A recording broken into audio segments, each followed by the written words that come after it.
Raul El Cugar Curiel isn't your typical rising boxer. Crunching shots, and you could hear the power. He's the polished product of Mexico's Olympic system, modeled by legendary trainer Freddie Roach, and refined through pure grit. A technician with knockout power, Curiel fights with the hunger of a man who's tasted heartbreak early, and he never wants to feel that again. Left hook, and that one had the body shot from Cantavius, and there it is, the left hook to the liver, and that should do it. Does he have the skills to be one of the world's best? In this video, we take a look back at Raul Curiel's journey to try and find the answer.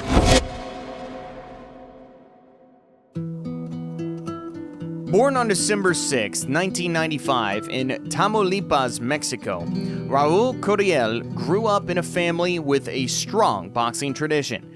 And naturally, he began training at a young age under the guidance of his father, a former fighter and trainer.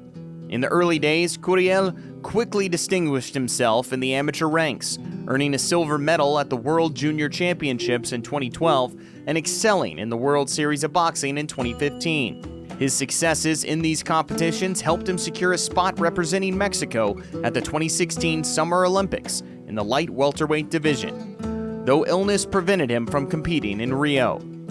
Curiel's Olympic exit was a major heartbreak, but it only fueled his hunger to prove himself. So in 2017, Curiel transitioned to the professional ranks after signing with Golden Boy Promotions under the guidance of Freddie Roach. He was ready to take over. Curiel made his debut against Jesus Sanchez Quiros in a 4-round banger, where Sanchez drew first blood with nasty combinations. Talk of who he was, manager Manny Robles, his trainer, years old. Curiel responded with thudding body attacks. Curiel from Tamaulipas, Mexico, that caught the attention of the Mexican national. The fight was back and forth, with both men exchanging blows like Christmas presents. Upstairs, down. Body shot. The heat of the fight only intensified as the rounds went on. Smart and ambitious man. He had special, athletically speaking, in the sport, feinting and deep. Every time Curiel got into rhythm, Sanchez would throw bombs that would reset Curiel's momentum back to zero. Sanchez. The fight was razor close throughout. Burkett, who's making his pro debut. The final seconds, good left landed by Curiel. Good scrap. As Sanchez stays right there with them. Young fighters going at. But Curiel's strong finish secured him a win by majority decision. Though Curiel's debut was more challenging than what most debutants go through, it offered valuable lessons that allowed him to deliver a masterful performance in his second professional fight. In his next fight, El Cugar faced Israel Villela and proved to be far too strong for the smaller Mexico City native. Raul Curiel!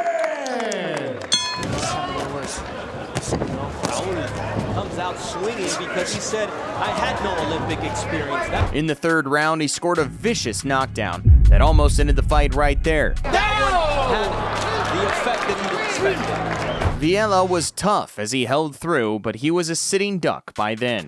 Curiel finished the job late in the fourth round. For Villela, if Raul Curiel can land another body shot, one of those shots to the head, but there it is. The effect was because of the body shots, and he goes down for the second time. He is still undefeated, Raul Curiel! A few months later, Curiel went up against Cantavius Green. I will try to give you a good show. You know, everyone knows what is my potential, so I will give a good fight. Who first troubled Curiel with jabs, and then with sweetly timed counters that were doing damage. Curiel found his rhythm in the second round, and without wasting time, he cooked Green's ribs, putting them in the smoker with a crushing body shot. Green, nice uppercut over there, and then he was Green somehow found his footing, but only to take a second body shot that was decisive. the body shot from Cantavius, and there it is, the left hook to the liver, and that should do it.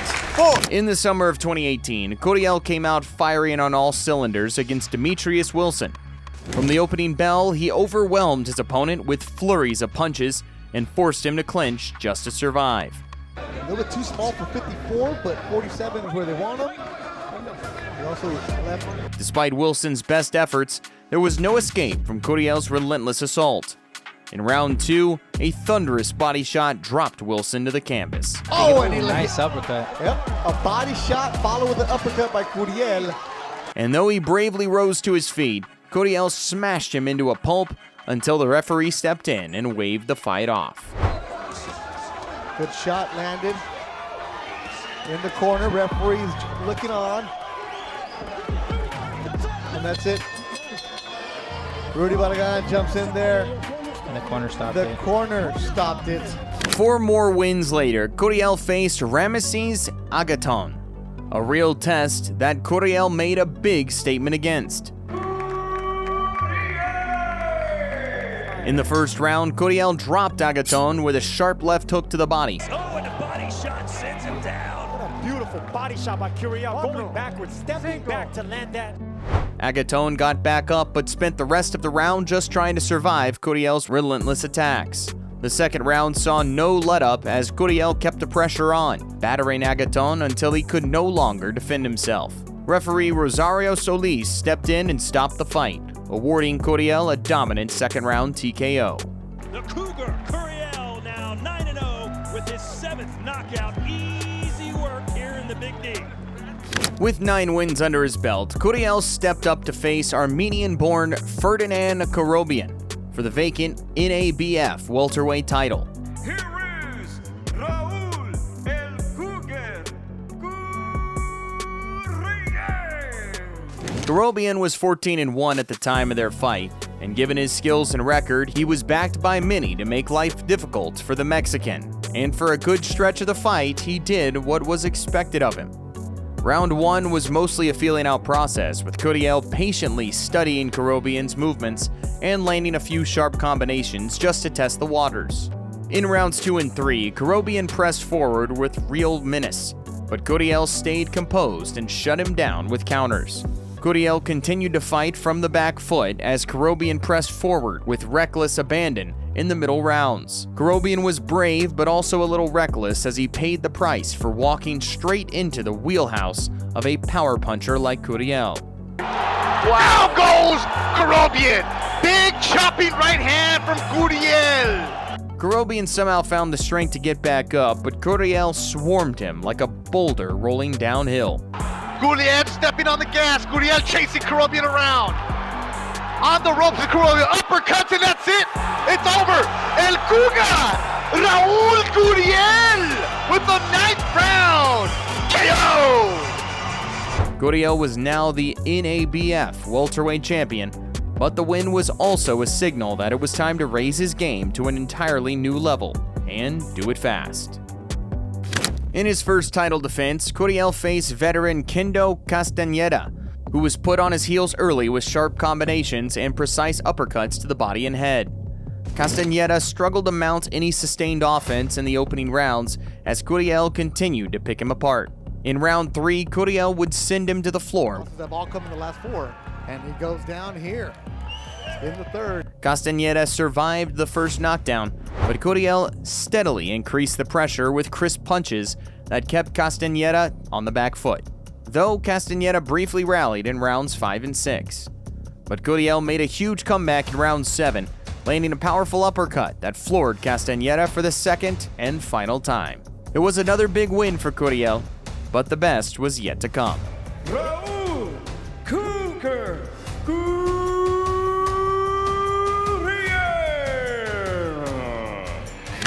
In his second NABF welterweight title defense, Curiel faced Brad Solomon, his most seasoned opponent yet. But at 39, Solomon's best days were clearly behind him. The American veteran had lost 4 of his last 5, including knockouts to Virgil Ortiz Jr. and Blair Cobbs. Yet Curiel gave him the respect he deserved. Curiel stayed composed early, picking his shots and making every punch count. The Mexican gradually started upping the ante. Overhand right from Curiel. That buckles the knees a bit. In round 2, he landed a sharp jab, followed by a perfectly timed left uppercut that smashed into Solomon's nose. Sneaky right over the top right hand. Oh, I don't know if he's getting up, Bernard. No, that was a good punch. He's out. He's done. He's blocked.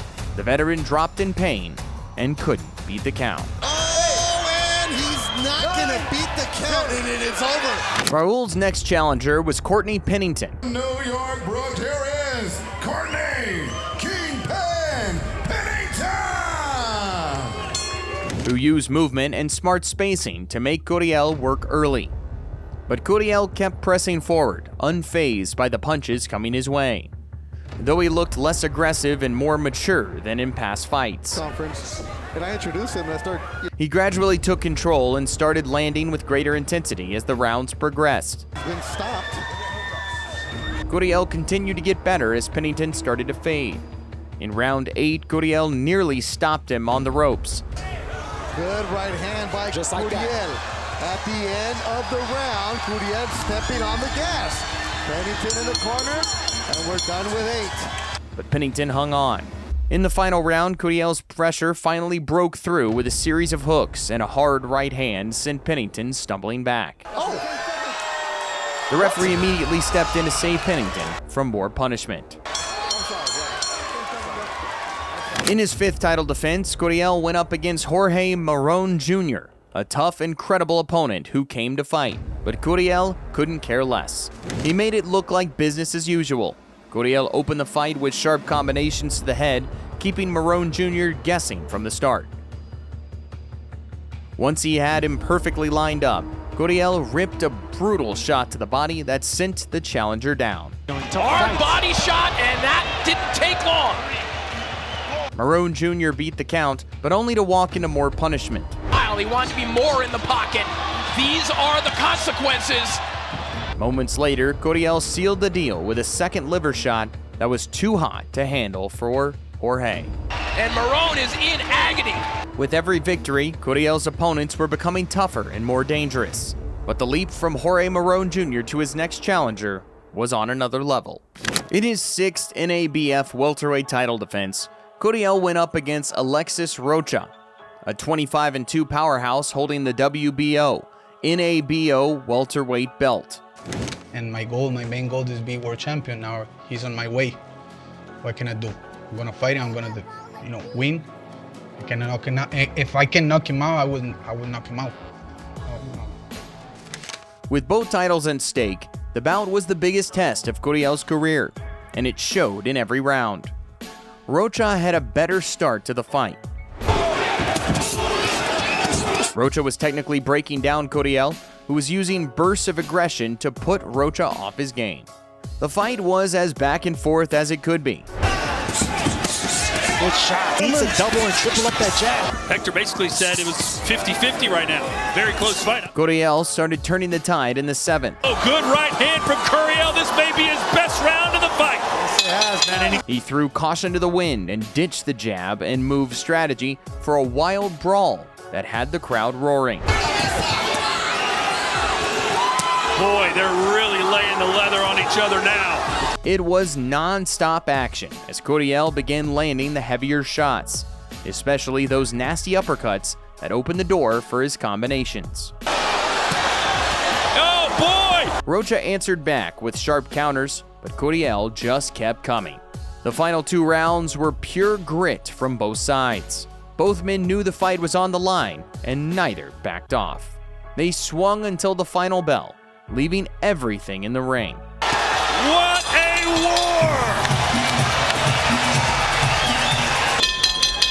war! Ladies and gentlemen, after 12 incredible rounds of action, we go to the scorecards one more time. Ontario, for these 2 warriors, show your love out there. Dr. Lou Moret, Fernando Villarreal, both have it. 114. This bout is a majority draw. With how close and competitive it was, the fight was ruled a draw, and rightfully so. It's a promise of war, and we got to work for the people. Man, it was a tremendous fight. I'm very happy with my job. Let's do this again. With the Rocha fight ending in a draw, a rematch was obviously the next step. But since it wasn't happening right away, Curiel refused to sit around waiting.